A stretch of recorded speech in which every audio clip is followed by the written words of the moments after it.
ஹல்லேலூயா. உம்மை துதிக்கிறோம் ஆண்டவரே, உம்மை போற்றுகிறோம், உம்மை வாழ்த்துகிறோம் ஆண்டவரே, உம்மை நன்றியோடு ஸ்தோத்திரிக்கிறோம் ஆண்டவரே. எங்களுடைய ஆயுசு நாட்கள் முழுவதும் உம்மையே நாங்கள் ஆராதிப்போம். எங்கள் ஜீவன் பிரியும் வரை நாங்கள் உம்மையே ஆராதிப்போம் ஆண்டவரே என்று சொல்லி, ஆண்டவரே இந்த வேளையில உம்மை ஆராதிக்க வந்திருக்கிறோம். நீர் ஆளுகை செய்யுங்க. இந்த வேளையில தேவன் இறங்கி வந்து எங்களை ஆளுகை செய்யும்படியாக ஜெபிக்கிறேன் ஆண்டவரே. நீங்க ஆளுகை செய்யுங்கப்பா. உங்களுடைய கரத்துல ஒப்பு கொடுக்கிறேன். ஒரு சில பாடல்களை பாடி நாங்கள் ஆராதிக்க போகிறோம். என் தேவன் எங்களோடு நீர் இடைப்படும்படியாக ஜெபிக்கிறேன் ஆண்டவரே. ஆமென். உமக்கு நன்றி ஐயா, உமக்கு நன்றி. உம்மை ஆராதிப்பேன், உம்மை ஆராதிப்பேன்.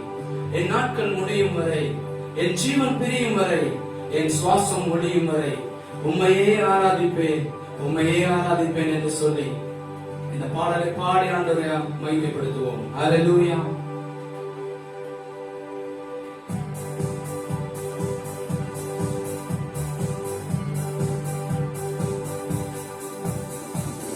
உம்மை ஆராதிப்பேன், உம்மை ஆராதிப்பேன், உம்மை ஆராதிப்பேன், உம்மை ஆராதிப்பேன். என் நாட்கள் முடியும் வரை, என் ஜீவன் பிரியும் வரை, என் சுவாசம் ஒழியும் வரை உம்மையே ஆராதிப்பேன், உம்மையே ஆராதிப்பேன். என் நாட்கள் முடியும் வரை, என் ஜீவன் பிரியும் வரை, என் சுவாசம் ஒழியும் வரை உம்மையே ஆராதிப்பேன், உம்மையே ஆராதிப்பேன். தாயின் கருவில் உருவாகும் முன்னே பேர் சொல்லி அழைத்தவன் நீரே. தாயின் மேலாக அன்பு வைத்து எனக்காக ஜீவன் தந்தீரே. தாயின் கருவில் உருவாகும் முன்னே பேர் சொல்லி அழைத்தவன் நீரே. தாயின் மேலாக அன்பு வைத்து எனக்காக ஜீவன் தந்தீரே. என் நாட்கள் முடியும் வரை, என் ஜீவன் பிரியும் வரை, என் சுவாசம் ஒழியும் வரை உம்மையே ஆராதிப்பேன், உம்மையே ஆராதிப்பேன். என் நாட்கள் முடியும் வரை, என் ஜீவன் பிரியும் வரை, என் சுவாசம் ஒழியும் வரை உம்மையே ஆராதிப்பேன், உம்மையே ஆராதிப்பேன். எத்தனை முறை இடறினாலும் அத்தனையும் மன்னித்தீரே. கிருபையும் நன்மையும் தொடரச் செய்து என்னை மீண்டும் நடக்க வைத்தீரே. எத்தனை முறை இடறினாலும் அத்தனையும் மன்னித்தீரே. நன்மையும் கிருபையும் தொடரச் செய்து என்னை மீண்டும் நடக்க வைத்தீரே. என் நாட்கள் முடியும் வரை, என் ஜீவன் பிரியும் வரை, என் சுவாசம் ஒழியும் வரை உம்மையே ஆராதிப்பேன், உம்மையே ஆராதிப்பேன். நாட்கள் முடியும் வரை, என் ஜீவன் பிரியும் வரை, என் சுவாசம் ஒழியும் வரை உம்மையே ஆராதிப்பேன், உம்மையே ஆராதிப்பேன். நாட்கள் முடியும் வரை, என் ஜீவன் பிரியும் வரை, என் சுவாசம் ஒழியும் வரை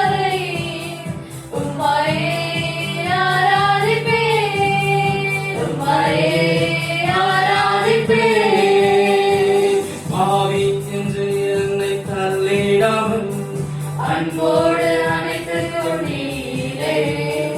என்னையும் உம்மோடன் சேர்த்துக் கொள்ள நீர் எனக்காக பின்னும் வருவீரே. பாவி என்று என்னை தள்ளிடாமல் அன்போடு அணைத்துக் கொண்டீரே. என்னையும் உம்மோடன் சேர்த்துக் கொள்ள நீர் எனக்காக மீண்டும் வருவீரே.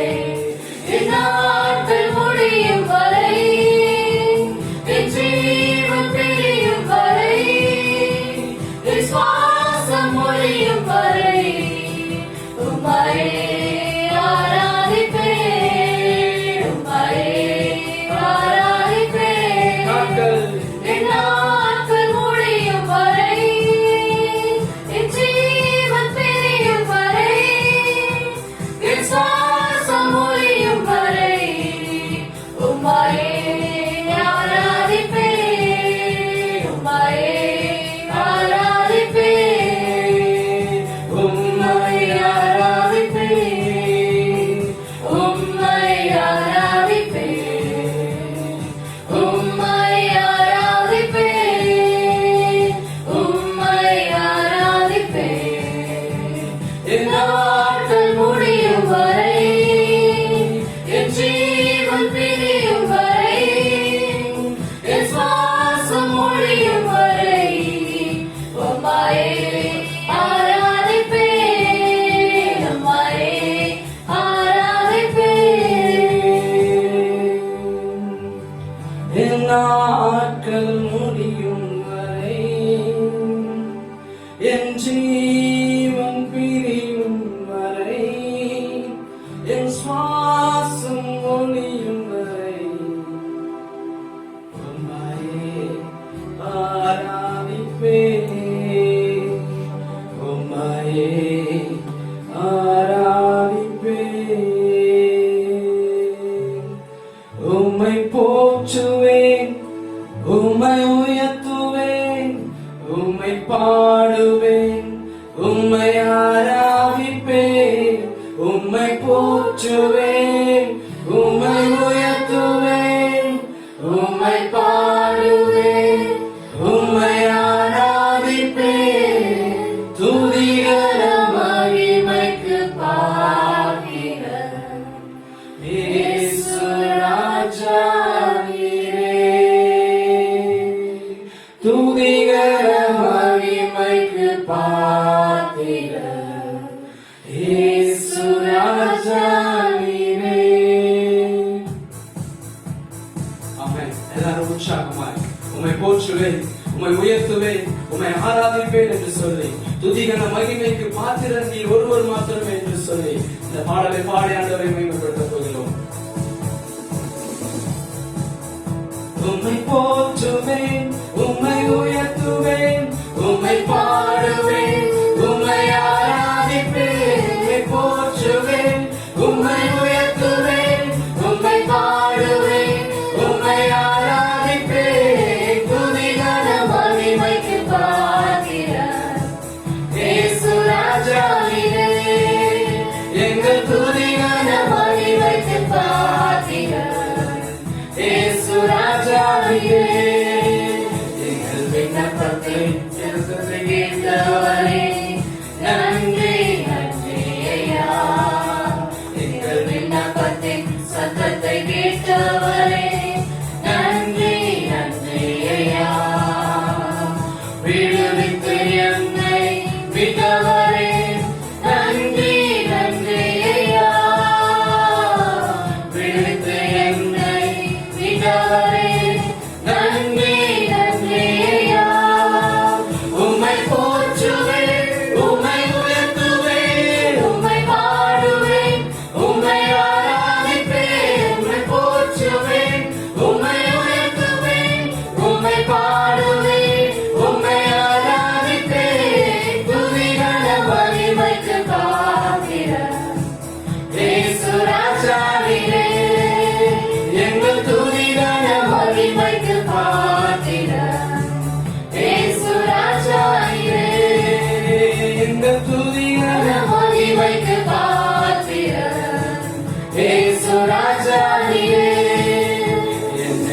ரட்சித்து ஆசீர்வதித்தவரே நன்றி நன்றி ஐயா. என்னை ரட்சித்து ஆசீர்வதித்தவரே நன்றி நன்றி ஐயா. பூஷித்து என்னை உயர்த்தினீரே நன்றி நன்றி ஐயா. பூஷித்து என்னை உயர்த்தினீரே நன்றி நன்றி ஐயா. உம்மை போற்றுவேன், உம்மை உயர்த்துவேன், உம்மை பாடுவேன், உம்மை ஆராதிப்பேன். உம்மை போற்றுவேன், உம்மை உயர்த்துவேன், உம்மை பாடுவேன், உம்மை ஆராதிப்பேன். துதி கன மகிமைக்கு பாத்திரர் இயேசு ராஜா நீரே. எங்கள் துதி கன மகிமைக்கு பாத்திரர் இயேசு ராஜா நீரே. எங்கள் துதி கன மகிமைக்கு பாத்திரர் இயேசு ராஜா நீரே. நீரன் பெருமை கீழனமா உம்மை நம்பியிருந்தே. நீரன் பெருமை கீழனமா உம்மை நம்பியிருந்தே. சகாயம் பெற்றேன், உதவி பெற்றேன், பாடி உம்மை துதிப்பேன். சகாயம் பெற்றேன், உதவி பெற்றேன், பாடி உம்மை துதிப்பேன். உம்மை போற்றுவேன், உம்மை உயர்த்துவேன், உம்மை பாடுவேன், உம்மை ஆராதிப்பேன். உம்மை போற்றுவேன், உம்மை உயர்த்துவேன், உம்மை பாடுவேன், உம்மை ஆராதிப்பேன். துதி கன மகிமைக்கு பாத்திரர் இயேசு ராஜா நீரே. எங்கள் துதி கன மகிமைக்கு பாத்திரர் இயேசு ராஜா நீரே. எங்கள் துதி கன மகிமைக்கு பாத்திரர் இயேசு ராஜா நீரே. ஹல்லேலூயா. மலைகள் விலகி போனாலும் பர்வதங்கள் நிலை பெயர்ந்தாலும் அவர் கிருபை ஒரு நாளும் மாறாது. ஹல்லேலூயா. ஆமென். இன்னொரு பாடலை பாடி ஆண்டவரை மகிமைப்படுத்துவோம். இயேசு. ஹல்லேலூயா. ஆமென். Yes Lord, yes Lord. உமக்கு ஸ்தோத்திரம், ஸ்தோத்திரம் ஆண்டவரே. ஹல்லேலூயா.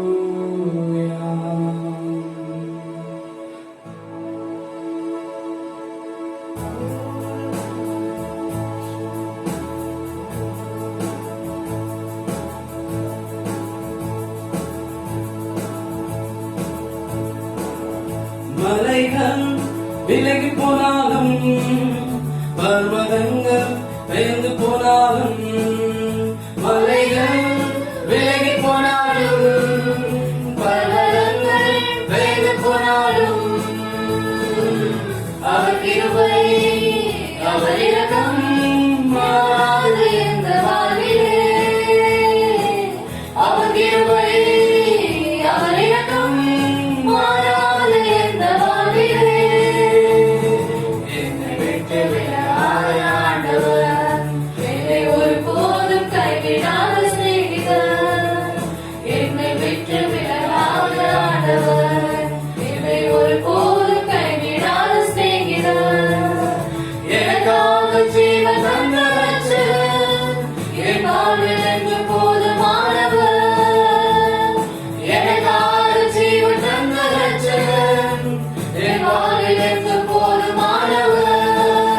மலைகள் விலகி போனாலும் பர்வதங்கள் பெயர்ந்து போனாலும் மலைகள் விலகி போனாலும் பர்வதங்கள் பெயர்ந்து போனாலும் அவர் கிருபை அவர் இரக்கம் மாறாது எந்த வாழ்விலே. அவர் கிருபை அவர் இரக்கம் மாறாது எந்த வாழ்விலே. யெகோவா நிசி என்ற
காப்பவர், என் வாழ்வில் என்று போதுமானவர். வழுவாமல் என்னை என்றும் காப்பவர், என் வாழ்வில் என்று போதுமானவர். மலைகளில் விலகி போனாலும், பர்வதங்கள் பெயர்ந்து போனாலும், மலைகள் விலகி போனாலும், பர்வதங்கள் பெயர்ந்து போனாலும், அவர் கிருபை, அவர் இரக்கம் மாறாது எந்த வாழ்விலே. அவர் கிருபை, அவர் இரக்கம் கிருபையும் மாறாது எந்த வாழ்விலே. அவர் கிருபை, அவர் இரக்கம் மாறாது எந்த வாழ்விலே. விலகி போனாலும், பர்வதங்கள் பெயர்ந்து போனாலும், மலைகள் விலகி போனாலும், பர்வதங்கள் பெயர்ந்து போனாலும், அவர் கிருபை, அவர் இரக்கம் மாறாது எந்த வாழ்விலே. அவர் கிருபை, அவர் இரக்கம் மாறாது எந்த வாழ்விலே. ஆமென். என்னை விட்டு விலகாத ஆண்டவர், என்னை ஒருபோதும் கைவிடாத தேவன் என்று சொல்லி எத்தனை பேர் சொல்ல முடியும்? ஹல்லேலூயா. எனக்காக ஜீவன் தந்தவர், என் வாழ்வில் என்றும் போதுமானவர். ஆமென். அவர் சொல்லியிருக்கிறார், நான் உன்னை விட்டு விலகுவதும் இல்லை, உன்னை கைவிடுவதும் இல்லை என்று சொல்லியிருக்கிறார். ஹல்லேலூயா. அவருடைய வார்த்தை என்றுமே மாறாது. ஆமென். ஹல்லேலூயா. என்னை விட்டு விலகாத ஆண்டவர், என்னை ஒருபோதும் கைவிடாத செய்தவர். என்னை விட்டு விலகாத ஆண்டவர், என்னை ஒருபோதும் கைவிடாத சிநேகிதர், எனக்காக ஜீவன் தந்த இரட்சகர், என் வாழ்வில் என்றும் போதுமானவர். எனக்காக ஜீவன் தந்த இரட்சகர், என் வாழ்வில் என்றும் போதுமானவர். ஆமென். ஹல்லேலூயா. யெகோவா நிசி, எந்த ஜெயமானவர். ஹல்லேலூயா. யெகோவா ராஃபா, எந்த சுகமானவர். ஹல்லேலூயா. அவரை ஆராதிப்பது எவ்வளவு ஒரு இன்பமாய் காணப்படுகிறது. ஆமென். அவர் ஒருபோதும் நம்மளை கைவிட மாட்டார், ஒரு நாளும் விலகி நிற்க மாட்டார். ஹல்லேலூயா. ஹல்லேலூயா. ஹல்லேலூயா. ஹல்லேலூயா. ஹல்லேலூயா. ஹல்லேலூயா.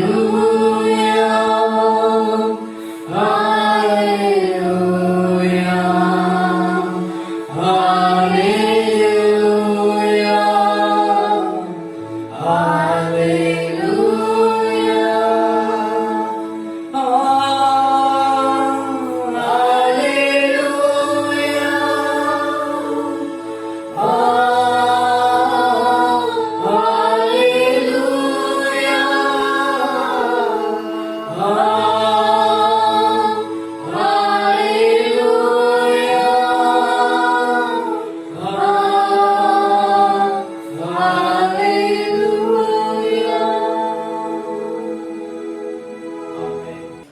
கர்த்தருடைய பரிசுத்தமுள்ள நாமம் மகிமைப்படுவதாக.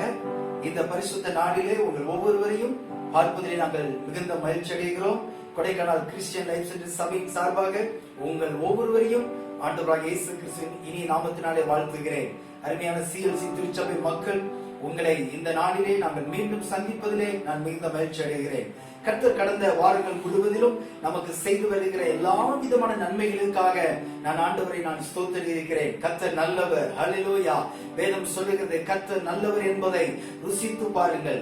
ஏற்கனவே நம்முடைய ஆராதனை குழுவினர் பாடின பாடலிலே என்னை விட்டு எடுபடாத என்னை விட்டு விலகாத ஒரு நேசர், என்னை விட்டு எடுபடாத ஒரு நல்ல பங்கு. அவர் நமக்கு நல்ல சிநேகிதராக இருக்கிறார். அவர் நமக்கு நல்ல நண்பராக இருக்கிறார். நம்மை உருவாக்குகிற தேவன், நம்மை ஆசீர்வதிக்கிற தேவன், நம்மோடு கூட இருக்கிற தேவன், நம்மை ஒவ்வொரு நாளும் வழிநடத்தி நம்மை பராமரித்து நம்மை பாதுகாக்கிற அவர் சர்வ வல்லமுள்ள தேவனாய் இருக்கிறார். ஹல்லேலூயா. இந்த காலங்களிலே அவரை ஆராதிக்க கர்த்தர் நமக்கு கொடுத்த நல்ல வாய்ப்புக்காக நான் கர்த்தரை ஸ்தோத்திரிக்கிறேன். அருமையான திருச்சபை மக்கள், நீங்கள் ஒவ்வொருவரும் ஆண்டவரை உற்சாகப்படுத்துகிறீர்கள், ஆண்டவரை நீங்கள் மகிமைப்படுத்துகிறீர்கள். நீங்கள் ஒவ்வொரு நாளும் நீங்கள் தேவ சமூகத்தில் அமர்ந்து ஜெபித்து வேதத்தை வாசித்து தியானிக்கும் பொழுது அந்த தியானம் உங்களுடைய வாழ்க்கையிலே உங்களை உருவாக்குகிறதா இருக்கிறது. அது மாத்திரமல்ல, திருச்சபையினுடைய வளர்ச்சிக்காக நீங்கள் கொடுக்கிற தசமபா காணிக்கைகளுக்காக நான் கர்த்தரை ஸ்தோத்திரிக்கிறேன். ஹல்லேலூயா. கர்த்தர் உங்களையும் உங்கள் களஞ்சியங்களையும் அபரிதமாய் கர்த்தர் ஆசீர்வதிப்பார். நம்மை நீங்கள் நெட் பேங்கிங் மூலமாக, கூகுள் பே மூலமாக மற்றும் நீங்கள் மணி டிரான்ஸ்பர் மூலமாக நீங்கள் கொடுக்கிற காணிக்கைகளை நாங்கள் பெற்றுக் கொள்கிறோம். அதற்கு ஏற்ற ஆசீர்வாதங்களை கர்த்தர் உங்களுக்கு அளவில்லாமல் கொடுப்பாராக. ஹல்லேலூயா. இந்த நாளில் கூட உங்களுடைய வேத பகுதிகளை நீங்கள் எடுத்து வைத்துக் கொள்ளுங்கள். 1 ராஜாக்கள் 18வது அதிகாரம் 2வது வசனம் முதல் 7 வசனம் வரை உள்ள பகுதிகளை இந்த நாளில் நாம் தியானிக்க போகிறோம். 1 ராஜாக்கள் 18வது அதிகாரம் 2வது வசனத்திலிருந்து 7வது வசனத்திலே ஒரு பகுதியை நாம் அங்கே பார்க்கிறோம். எலியாவை தேவன் அழைத்து, எலியாவை தேவன் ஏதோ ஒரு முக்கியமான திட்டங்களுக்கு நேராக எலியாவை தேவன் வழி நடத்துகிறது நாம் பார்க்கிறோம். எலியாவுக்கு தேவனுடைய வார்த்தை உண்டாகி அவர் சொல்லுகிறார் 3வது வசனத்திலே, நீ இவ்விடத்தை விட்டு கீழ் திசையை நோக்கி போய் யோர்தானுக்கு நேராக இருக்கிற கேரித் ஆற்றங்கரையில் ஒளிந்து கொண்டிரு. கேரித் ஆற்றங்கரையில் ஒளிந்து கொண்டிரு. அந்த தண்ணீரை குடிப்பாய். அங்கே உன்னை போஷிக்க காகங்களுக்கு கட்டளையிடுவேன் என்றார். அவன் போய் கர்த்தருடைய வார்த்தையின்படியே யோர்தானுக்கு நேராக இருக்கிற கேரித் ஆற்றங்கரையில் தங்கியிருந்தான். காகங்கள் அவனுக்கு விடியற் காலத்தில் அப்பமும் இறைச்சியும், சாயங்காலத்தில் அப்பமும் இறைச்சியும் கொண்டு வந்தது. தாகத்திற்கு அந்த ஆற்றின் தண்ணீரை குடித்தான். ஆம் பிரியமானவர்களே, 1வது வசனத்திலே பார்க்கிறோம், கீலேயாத்தின் குடிகளிலே திஸ்பியனாகி எலியா என்ற ஒரு வார்த்தை சொல்லப்பட்டிருக்கிறது. அதாவது ஒரு திஸ்பியன் அப்படின்றால் குடியேறினவன் என்று ஒரு அர்த்தம். ஒரு தேசத்திலே குடியேறின எலியாவை தேவன் அழைத்து அங்கே மிக முக்கியமான ஒரு காரியத்தை சொல்லுகிறார். ஆகாபுக்கு சொல்ல வேண்டிய ஒரு காரியத்தை அவர் சொல்லி முடித்த பிற்பாடு, நீ போய் கேரித் ஆற்றண்டையிலே நீ அங்கே ஒளிந்து கொண்டு இரு என்று ஆண்டவராகிய தேவன் எலியாவை ஒரு ஆற்றங்கரையிலே போய் ஒளிந்திரு என்ற ஒரு வார்த்தையை சொல்லுகிறதை நாம் பார்க்கிறோம்.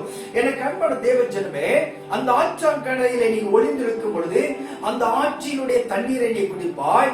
அங்கே காகங்கள் உனக்கு அப்பத்தையும் இறைச்சியையும் கொண்டு வரும் என்று தேவன் சொல்லுகிறதை நாம் பார்க்கிறோம். இந்த எலியாவை ஏன் ஆண்டவர் இப்படிப்பட்ட ஒரு பாதையின் வழியாக நடத்துகிறதை நாம் ஏன் என்று நாம் இந்த நாளிலே ஆராய்ந்து பார்க்க போகிறோம். அந்த பகுதியிலே நீங்கள் பார்க்கும் பொழுது அதற்கு பின்பு சாரிபாத் விதவியினுடைய வீட்டிலே ஆண்டவர் எலியாவை தங்க சொல்லுகிறார். அங்கே சாரிபாத் விதவியினுடைய வறுமையை போக்குவதற்காக இந்த எலியாவை தேவன் அனுப்புகிறதை நாம் பார்க்கிறோம். அங்கே உன்னை போஷிக்க நான் அங்கே சாரிபாத் விதவிக்கு நான் கட்டளை இட்டிருக்கிறேன் என்று அவர் சொல்லுகிறார். அதுக்கு அடுத்தபடியாக நீங்கள் பார்க்கும் பொழுது சாரிபாத் விதவியினுடைய வீட்டிலே எலியா தங்கி இருக்கிற நாட்களிலே அந்த விதவியினுடைய மகன் நோய்வாய்ப்பட்டு மரித்து போய் விடுகிறார். அவனை உயிரோட எழுப்பக்கூடிய ஒரு மிகப்பெரிய காரியங்களை அங்கே நாம் பார்க்கிறோம். ஆம் பிரியமானவர்களே, ஏன் இந்த காரியத்தை உங்கள் மத்தியிலே ஆவியானவர் வலியுறுத்துகிறார்? பரிசுத்த ஆவியானவர் சொல்லுகிற ஒரு காரியம் என்னவென்றால், இந்த எலியாவை பார்க்கும் பொழுது எலியாவினுடைய சம்பவங்களில் நாம் பார்க்கும் பொழுது எலியாவை குறித்துதான திட்டங்கள் நிறைவேற வேண்டும். இந்த எலியா என்று பார்க்கும் பொழுது தேவன் திருச்சபையை நமக்கு முன்பதாக வைத்திருக்கிறார். கடந்த வாரத்திலே எருசலேமினுடைய தேவாலயம் எப்படிப்பட்டது என்று நாம் கடந்த வாரத்திலே சிந்தித்தோம். இந்த நாளிலே திருச்சபை, தேவன் இந்த உலகத்திலே திருச்சபையை என்ன நோக்கத்திற்காக வைத்திருக்கிறார்? கர்த்தர் இயேசு கிறிஸ்துவின் இரத்தத்தினாலே மீட்டு கொண்ட இந்த சபையை என்ன நோக்கத்திற்காக இந்த பூமியிலே வைத்திருக்கிறார்? இப்படிப்பட்ட சபை இந்த நாட்களிலே எலியா எப்படி கேரித் ஆற்றங்களிலே ஒளிந்திருந்தது போல இன்றைக்கு திருச்சபை மக்கள் தேவ சமூகத்திலே ஒளிந்திருக்க வேண்டும். ஹல்லேலூயா. அன்பானவர்களே, நமக்கு பலவிதமான பொறுப்புகள் இருந்தது, பலவிதமான உழைப்புகள் இருந்தது, வருமானங்கள் இருந்தது, நமக்கு பலவிதமான ஆசீர்வாதமான சூழ்நிலை இருந்தது.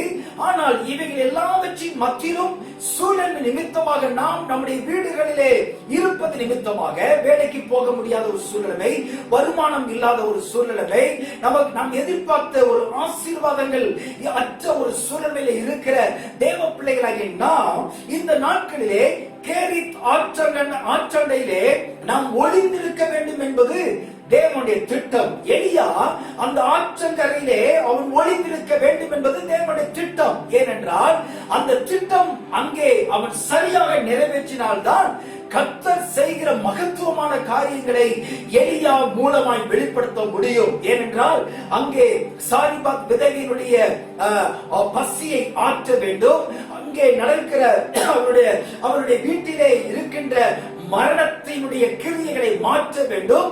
இன்னும் அதற்கு பிந்திய பகுதிகளிலே நீங்கள் பார்க்கும் பொழுது கர்மேல் பர்வதத்திலே தேவன் வல்லமை உள்ளவர் என்பதை நிரூபித்து காட்ட வேண்டும். இது எல்லாமே எலியாவின் மேல் விழுந்த ஒரு திட்டம். ஆம் பிரியமானவர்களே, நீங்கள் ஒரு காரியத்தை கவனிக்க வேண்டும். ஆண்டவராகிய இயேசு கிறிஸ்து உங்களுக்காக சிந்தின அந்த இரத்தம் வீணாய் போய்விடக் கூடாது. கல்வாரி சிலுவையிலே தம்முடைய இரத்தத்தை சிந்தி தன்னுடைய உயிரை தியாகம் பண்ணி உங்களுக்குள்ளாக பரிசுத்த ஆவியினுடைய வல்லமையை வைத்து அந்த வல்லமைக்குள்ளாக தேவன் உங்களை முத்திரைத்து உங்களை பராமரித்து உங்களை பாதுகாத்து வைத்திருக்கிற நோக்கம் உங்கள் மூலமாய் நிறைவேற வேண்டும்.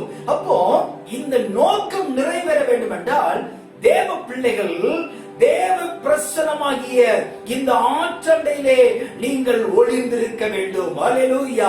உங்களுடைய வீடுகளிலே நீங்கள் தேவனுடைய பிரசன்னத்திலே காத்திருக்க வேண்டும். தேவன் மிகுந்த நல்லவராய் இருக்கிறார். வேதம் சொல்லுகிறது கர்த்தர் நல்லவர். அவர் நம்முடைய வாழ்க்கையில எப்பொழுதுமே நன்மையானவைகளையே அவர் செய்கிறவர். அப்போ அந்த நன்மையான ஈவுகளை பெற்றிருக்கிற தேவ பிள்ளைகளாகிய நீங்களும் நானும் இந்த நாட்களிலே தேவ சமூகத்திலே காத்திருக்கும் பொழுது அங்கே ஆண்டவர் அப்பத்தையும் இறைச்சியையும் கொண்டு வந்து எலியாவை போஷித்தது போல கர்த்தர் நம்மை போஷிப்பார். உங்களுடைய குறைவுகளை கர்த்தர் மாற்றுகிறார், உங்களை குறைவில்லாமல் நடத்துகிறார், உங்களுக்கு ஆசீர்வாதமான ஒரு சூழ்நிலையை தேவன் அந்த இடத்திலே உண்டாக்குகிறார்.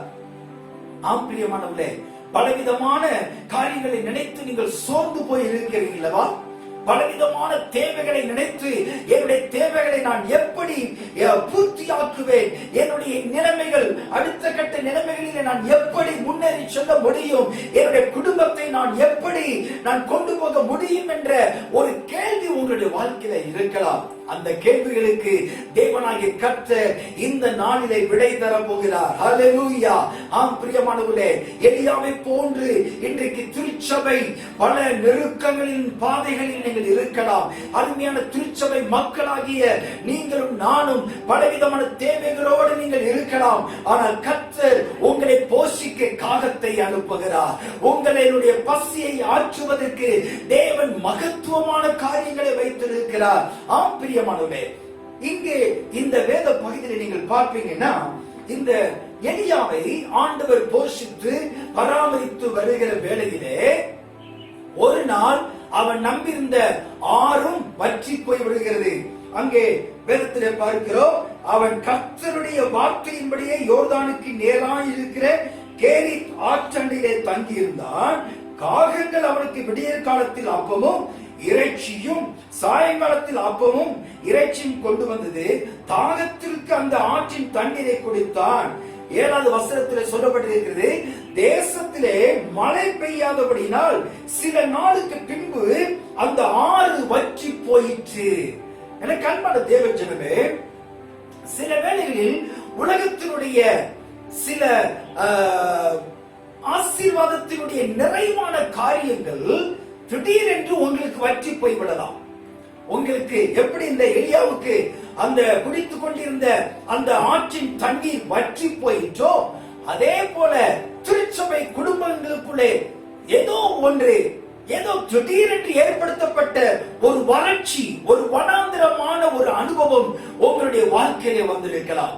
ஒருவேளை அது வியாதியினுடைய வனாந்திரமாய் இருக்கலாம், பொருளாதார நெருக்கத்தினுடைய ஒரு வனாந்திரமாய் இருக்கலாம், இல்லை என்றால் உங்கள் மேல் இருந்த ஒரு ஆசீர்வாதம் வற்றி போய் காணப்படலாம். எனக்கு அன்பானவர்களே, உங்களுடைய ஆசீர்வாதம், உங்களுடைய பொருளாதாரம், உங்களுடைய சந்தோஷம், உங்களுடைய சமாதானம், உங்களுடைய நீங்கள் எதை நம்பி இருந்தீர்களோ இவைகள் எல்லாம் வற்றி போய் விடலாம், வற்றி போயிருக்கலாம். ஆனால் நீங்கள் நன்றை கவனிக்க வேண்டும், எலியா குடித்துக் கொண்டிருந்த தண்ணீர் வற்றி போன வேளையிலே அங்கே வேதத்திலே பார்க்கிறோம் 8வது வசனத்திலே, அப்பொழுது கர்த்தருடைய வார்த்தை அவனுக்கு உண்டாயிற்று.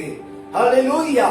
திருச்சபை அருமையான இயேசு கிறிஸ்து இரத்தத்தினாலே மீட்கப்பட்ட திருச்சபை மக்களாகிய நம்முடைய வாழ்க்கையிலே எந்த இடத்திலே வறட்சி காணப்படுகிறதோ, எந்த இடத்திலே தனிமைப்படுத்தப்பட்ட ஒரு சூழ்நிலை உங்கள் வாழ்க்கையில வருகிறதோ, எந்த இடத்திலே நீங்கள் எல்லாராலும் நான் கைவிடப்பட்டிருக்கிறேன், எல்லா சூழ்நிலைகளும் எனக்கு எதிராக இருக்கிறது என்ற ஒரு ஏக்கம், ஒரு கண்ணீர், ஒரு கவலை, ஒரு பாரம், ஒரு தனித்து விடப்படுகிற ஒரு சூழ்நிலையிலே நீங்கள் உடைந்து போயிருக்கிற வேளையிலே நீங்கள் தேவ பிரசன்னத்திலே இருக்கிறீர்கள் என்பதை நீங்கள் மறந்து விட வேண்டாம். ஹல்லேலூயா.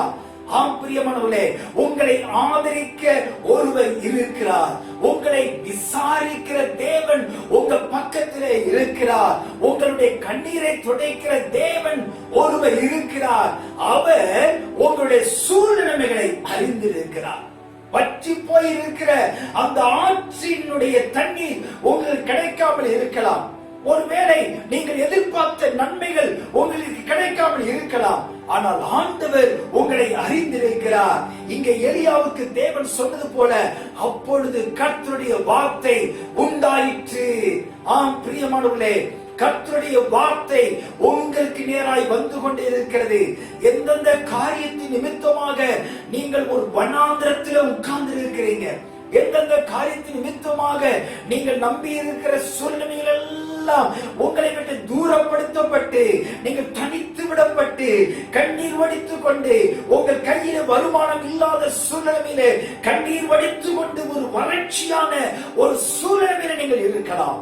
உங்கள் வறட்சியை அறிந்திருக்கிற தேவனுடைய வார்த்தை இப்பொழுது உங்களுக்கு நேராய் வருகிறது. அந்த வார்த்தை என்ன சொல்லுகிறது என்றால், நீ எழுந்து சீதோனுக்கு அடுத்த சாரிபாத் ஊருக்கு போய் அங்கே தங்கிரு, உன்னை பராமரிக்கும்படி அங்கே இருக்கிற ஒரு விதவைக்கு கட்டளையிட்டேன் என்றார்.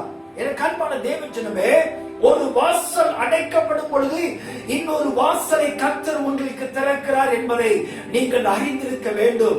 ஏனென்றால் அந்த கேரித் ஆற்றங்கரையிலே நீங்கள் தேவனுடைய பிரசன்னத்திலே ஒளிந்திருக்கும் பொழுது, நீங்கள் உங்களை மறைத்துக் கொள்ளும் பொழுது உங்களை பிதாவினுடைய கண்கள் பார்க்கிறது.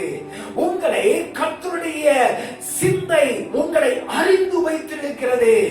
நீங்கள் யார், நீங்கள் எப்படிப்பட்டவர்கள், உங்களை என்ன நோக்கத்திற்காக தேவன் இந்த கேரித் ஆற்றங்கரையிலே ஒளிந்திருக்க வேண்டும் என்று சொல்லி தேவன் என்ன நோக்கத்திற்காக சொன்னாலோ அந்த நோக்கம் உங்க வாழ்க்கையில நிறைவேறும். அல்லேலூயா. உங்க மேல கர்த்தர் வைத்த திட்டம் ஒரு நாளும் மாறாது.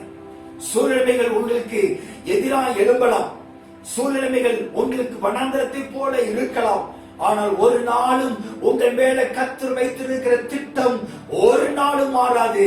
ஹல்லேலூயா.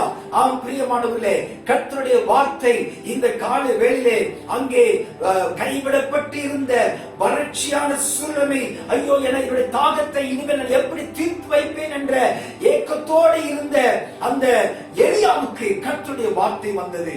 திருச்சபை மக்களே, ஆண்டவராகிய தேவன் திருச்சபைக்குள்ளாக தம்முடைய வல்லமையை வைத்திருக்கிறார். ஒருவேளை திருச்சபை ஒருவேளை வறட்சியான சூழ்நிலை இருக்கலாம், ஒருவேளை திருச்சபைக்கு வரக்கூடிய காரியங்கள் இல்லாமல் இருக்கலாம். ஆனால் திருச்சபை மக்களாகிய நீங்கள் தேவனுடைய சமூகத்திலே ஒளிந்து கொள்ளும் பொழுது வேதத்திலே நான் சில உதாரணங்களை சொல்லுகிறேன். மார்க்கு எழுதின சுவிசேஷம் 1:35 பாருங்க. இயேசுவை நாம் உதாரணத்துக்கு எடுத்துக்கொள்ளலாம். இயேசு அதிகாலையில் இருட்டோட எழுந்து வனாந்திரமான ஒரு இடத்திற்கு போய் அங்கே ஜெபம் பண்ணினார்.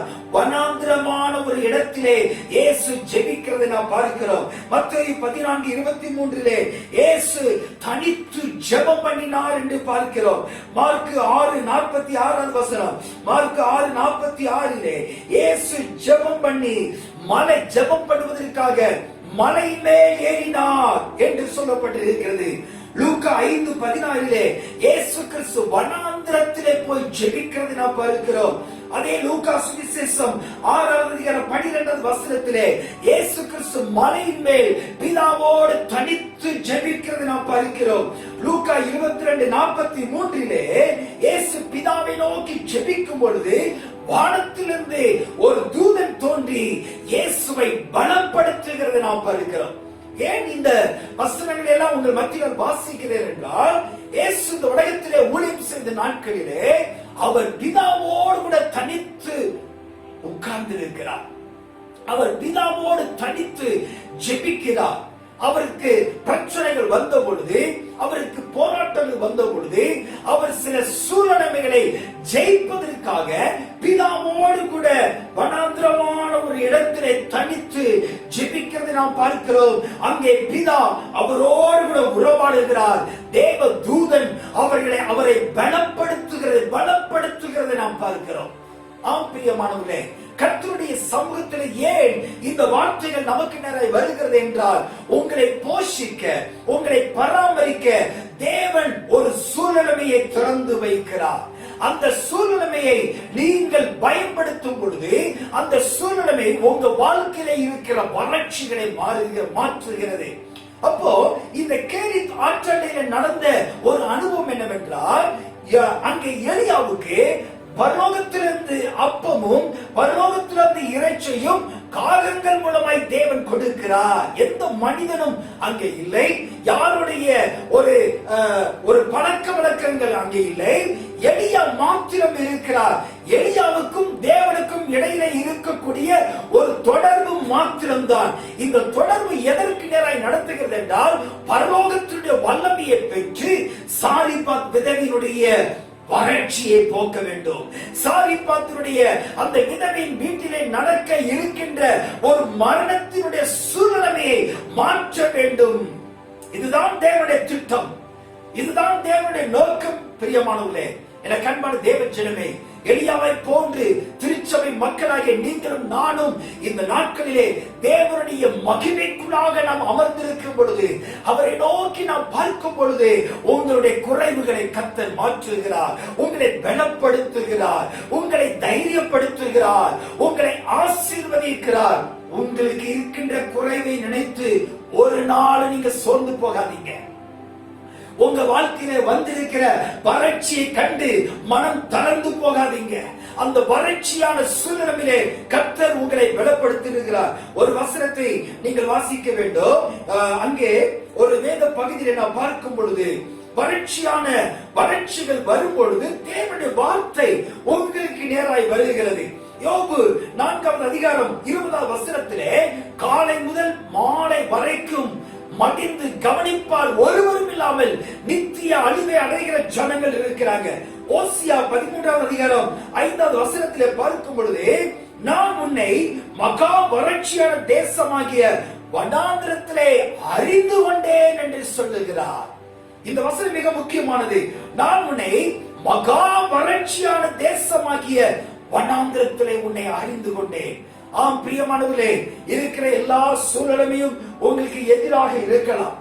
இருக்கிற எல்லா சூழ்நிலையும் உங்களுக்கு வறண்ட நிலைமையை கொண்டு வந்திருக்கலாம். நீங்கள் ஒரு வறட்சியான அனுபவத்துக்குள்ளே இருந்து கொண்டிருக்கலாம்.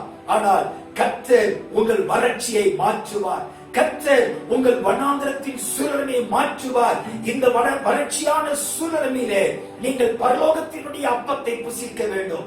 பரலோகத்தினுடைய இறைச்சியை நீங்கள் புசிக்க வேண்டும். பரலோகத்திலிருந்து வருகிற ஜீவ நதியினுடைய தண்ணீரை நீங்கள் பருகும் பொழுது அது உங்கள் ஆத்துமாவை பலப்படுத்துகிறது. அது உங்கள் ஆவியை பலப்படுத்துகிறது. அது உங்களுடைய சரீரத்தை பலப்படுத்துகிறது. ஆம் பிரியமானவர்களே, இந்த வார்த்தைகள் நமக்கு நிறைய வரும் பொழுது, இந்த வார்த்தைகளை நாம் உட்கொள்ளும் பொழுது திருச்சபையை ஆண்டவர் பலப்படுத்தி தேவையுள்ள இடத்துக்கு நேராக அனுப்புகிறார். திருச்சபை மற்ற ஜனங்களுக்கு உயிரை கொடுக்க வேண்டும். உயிரை, அங்கே பரலோகத்தினுடைய ஜீவனை கொடுக்க வேண்டும். திருச்சபை வறட்சியான நிலைமையில இருக்கிற அநேக ஜனங்களுடைய வாழ்க்கையிலே நம்பிக்கையை ஊட்ட வேண்டும், நம்பிக்கையை கொடுக்க வேண்டும். அங்கே மரித்த நிலைமையில இருக்கிற ஜனங்களை உயிரோடு எழுப்பக்கூடிய ஒரு சக்தியை தேவன் திருச்சபைக்குள்ளாக வைத்திருக்கிறார். ஆம் பிரியமானவர்களே, கர்த்தர் இந்த காலை வேளையில உங்களோடு பேசிக் கொண்டிருக்கிறார். எல்லா சூழலிலும் நான் கைவிடப்பட்டிருக்கிறேன் என்று நீங்க கலங்காதீங்க.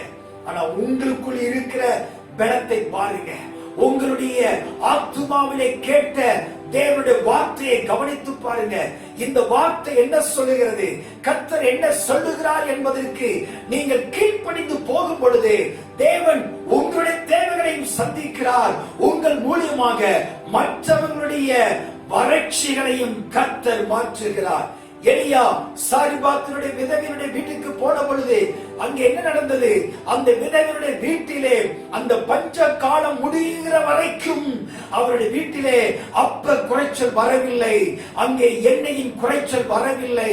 ஆண்டவர் அந்த சாரிபாத் விதவினுடைய வீட்டிலே அப்பத்தையும் தண்ணீரையும் தேவன் ஆசீர்வதிக்கிறார். ஹல்லேலூயா! அந்த வறட்சியான சூழலையை கர்த்தர் மாற்றுகிறார். இந்த வார்த்தையை கேட்டுக்கொண்டிருக்கிற தேவ ஜனமே, நீங்கள் மாத்திரம் இந்த ஆசீர்வாதத்தை பெற்றுக் கொள்ள வேண்டும் என்பது தேவனுடைய திட்டம் அல்ல. உங்கள் மூலமாக உங்களை சார்ந்த அநேகருடைய வறட்சிகளை கர்த்தர் மாற்ற வல்லவர். நீங்கள் சாதாரணமானவர்கள் அல்ல. உங்களுக்குள்ளாக தேவ பலன் இருக்கிறது, கர்த்தருடைய மகிமை இருக்கிறது, கர்த்தருடைய வார்த்தை இருக்கிறது. இந்த வார்த்தையை நீங்கள் எடுத்துக்கொள்ளுங்க, இந்த நம்பிக்கை நீங்க எடுத்துக்கொள்ளுங்க. தேவ சமூகத்தில் உட்கார்ந்து, ஆண்டவரே, எனக்குள் இருக்கிற அந்த மகிமையை நான் பார்க்கிறேன், எனக்குள் இருக்கிற தேவனுடைய பிரசன்னத்தை பார்க்கிறேன், எனக்குள் இருக்கிற தேவனுடைய வல்லமையை நான் பார்க்கிறேன். இந்த வல்லமையை நான் இழந்து காணப்பட நான் விரும்பவில்லை. இந்த வல்லமையை ஒவ்வொரு நாளும் அனுபவிக்க விரும்புகிறேன் என்று சொல்லி இந்த நாளில் உங்களை கர்த்தருடைய கரத்தில் அர்ப்பணிக்க மாட்டீங்களா? இருக்கிற இடத்துல கண்கள் மூடி தேவ சமூகத்தில் முழங்கால் படிட்டு ஜெபம் பண்ணுங்க. ஆண்டவரே, என்னை அர்ப்பணிக்கிறேன் என்று சொல்லுங்க. எலியாவை போஷித்த தேவன், எலியாவை பராமரித்த தேவன், எலியாவை பலப்படுத்தின தேவன் இந்த காலை வேளையில உங்களை பலப்படுத்துகிறார். திருச்சபையே சோர்ந்து போகாதீங்க. திருச்சபை மக்களே மனம் உடைந்து போகாதீங்க. உங்களை பலப்படுத்துவார். பரிசுத்த ஆவியானவர் உங்களை பலப்படுத்துவார். பிதாவோடு கூட நீங்க அதிகமான நேரங்களை செலவழிங்க. இந்த பலன் உங்களை மேன்மையான இடத்துக்கு நேராக கொண்டு போகும். கண்களை மூடி ஜெபிப்போம். அன்பின் பரலோக பிதாவே, எலியாவை பலப்படுத்தின பரலோகத்தினுடைய பலன் இந்த காலை வேளையிலே எங்களை பலப்படுத்த வேண்டும். எலியாவினுடைய தாகத்தை தீர்த்து வைத்த அந்த தண்ணீர் எங்களுடைய தாகத்தை தீர்த்து வைக்க வேண்டும். எலியாவுக்கு கிடைத்த வார்த்தை எங்களுக்கும் கிடைக்க வேண்டும். ஆண்டவரே, எத்தனையோ சூழ்நிலைகளிலே வறண்டு போய், அது தளர்ந்து போய், மனம் உடைந்து, அது சோர்ந்து போய், வனாந்திரத்திலே தனித்து விடப்பட்ட நிலைமையிலே அமர்ந்த வேத வார்த்தையை கேட்டுக் கொண்டிருக்கிற அருமையான சகோதர சகோதரிகளை உங்களுடைய பரிசுத்த கரத்தில் நான் அர்ப்பணிக்கிறேன். ஆண்டவரே, இவர்களுடைய வறட்சி இப்பொழுது மாறுவதாக நான் ஜெபிக்கிறேன். இவருடைய வனாந்திரமான அனுபவங்கள் இயேசு கிறிஸ்துவின் நாமத்தினாலே மாறுவதாக. இவர்களுடைய பொருளாதாரம் இயேசு கிறிஸ்துவின் நாமத்தினாலே ஆசீர்வதிக்கப்படுவதாக. இவர்களோடு கூட நீர் இருக்கிறீர் என்பதை அதை பார்ப்பதற்கு இவர்களுடைய மனக்கண்கள் திறக்கப்படுவதாக. எலியாவுக்கு கர்த்தருடைய வார்த்தை உண்டாயிற்று அல்லவா? அதே போல உம்முடைய வார்த்தை இவர்களுக்கு கிடைப்பதாக. ஆண்டவரே, இவர்கள் ஆசீர்வதிக்கப்படுவது மாத்திரமல்ல, இவர்கள் எங்கெங்கெல்லாம் போகிறார்களோ அங்கே உள்ள ஜனங்களுடைய வனாந்திரமான அனுபவங்கள் மாறுவதாக, வறட்சிகள் மாறுவதாக, அங்கே எந்தெந்த இடங்களிலே சேதங்கள் வருகிறதோ அந்த சேதங்கள் மாற வேண்டும் என்று இயேசுவின் நாமத்தில் நான் ஜெபிக்கிறேன் ஆண்டவரே. ஆமென் ஆண்டவரே. எலியாவின் மூலமாக அந்த பரலோகத்தின் திட்டம் நிறைவேறியது போல திருச்சபை மக்கள் மூலமாக உம்முடைய திட்டம் நிறைவேற வேண்டும் நான் ஜெபிக்கிறேன். இவர்களை ஆசீர்வதிக்கிறேன். இவருடைய சோர்வுகள் மாறுவதாக, வறட்சி மாறுவதாக, வனாந்திரம் எடுக்கப்படுவதாக. நான் உன்னை வனாந்திரத்திலே அறிந்து கொண்டேன் என்ற வேத வசனம் இவருடைய வாழ்க்கையிலே வருவதாக. ரட்சா பிதா குமாரன் பரிசுத்தாவின் நாமத்தினால் அவர்களை ஆசீர்வதிக்கிறேன். இயேசு கிறிஸ்துவின் மூலம் ஜெபிக்கிறேன் எங்கள் ஜீவனுள்ள நல்ல பிதாவே. ஆமென் ஆமென். பிரியமானவர்களே, தேவ சமூகத்தில் உங்களை ஒப்பு கொடுத்திருக்கிறீங்க. எலியாவை ஆசீர்வதித்த தேவன், எலியாவின் மூலமாய் தேவன் தம்முடைய திட்டங்களை நிறைவேற்றியது போல திருச்சபையாகிய உங்கள் மூலமாய் கர்த்தர் தேவன் தம்முடைய திட்டத்தை நிறைவேற்றுவார். விசுவாசத்தோடு இந்த வசனங்களை தியானம் பண்ணுங்க, உங்களை அர்ப்பணிங்க. கர்த்தர் உங்களை ஆசீர்வதிப்பார். God bless you.